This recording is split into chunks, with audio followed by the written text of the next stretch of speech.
दंडवाद्रितं गगनसदृशं तत्त्वमस्यादिलक्षणम् एकं नित्यं विमलमचलं सर्वादिसाक्षिभूतं भावातीतं त्रिगुणरहितं सद्गुरुतं नमामि।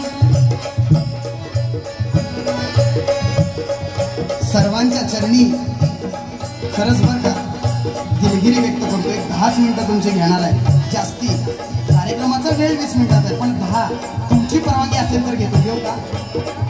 घेऊ ना?